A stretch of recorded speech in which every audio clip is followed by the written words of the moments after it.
Olá, bem-vindos à nossa análise de hoje. Vamos mergulhar num período incrível da história brasileira para entender como a maior força de uma nação pode, ao mesmo tempo, ser a sua maior fraqueza. E para guiar a gente nessa jornada, vamos usar como base o trabalho de Houston Fritz. É um material que nos ajuda a navegar por essa época que foi, ao mesmo tempo, fascinante e bem turbulenta para a economia do Brasil. Pois é, essa pergunta é o ponto central de tudo. É com ela que a gente começa a entender o Brasil do início do século XX, uma época em que o café trouxe uma riqueza absurda, mas ao mesmo tempo foi plantando as sementes de uma vulnerabilidade bem perigosa. Então, para a gente conseguir responder essa pergunta, primeiro a gente precisa entender como essa economia funcionava. Era uma máquina poderosa, mas, como vamos ver, bem frágil. Vamos voltar lá para a virada do século.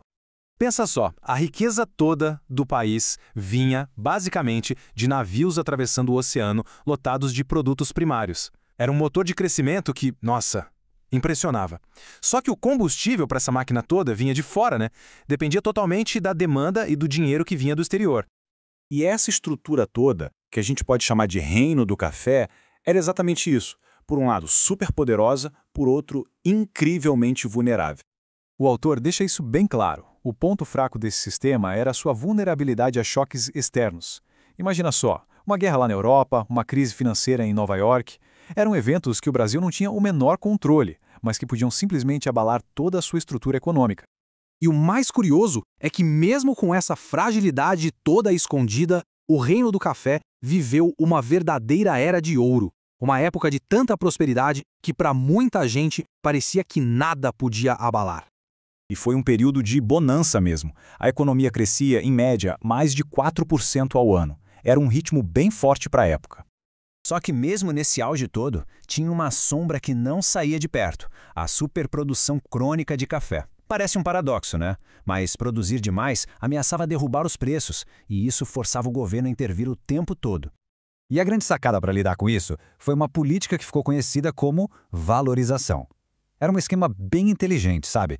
Mas ao mesmo tempo super arriscado. Funcionava em 3 passos, basicamente, para tentar controlar o mercado lá fora. Esse sistema de segurar os preços até que funcionava, mas era uma aposta alta que dependia de um mundo estar em paz e estável. E o primeiro grande teste para essa aposta veio com a Primeira Guerra Mundial. O tal do choque externo na sua forma mais brutal.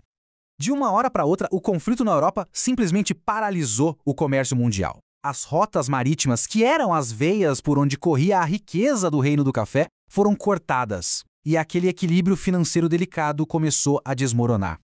Aí, a economia foi atingida por todos os lados, e de uma vez só. As exportações de café e borracha despencaram, o dinheiro que vinha de fora sumiu e as contas do governo entraram em colapso.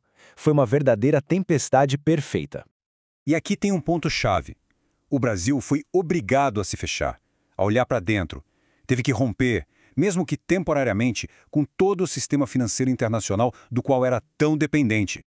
Passada a guerra, a gente poderia imaginar que as coisas se acalmariam, certo? Mas não. Em vez de estabilidade, a economia entrou numa fase de volatilidade extrema. Uma verdadeira montanha-russa.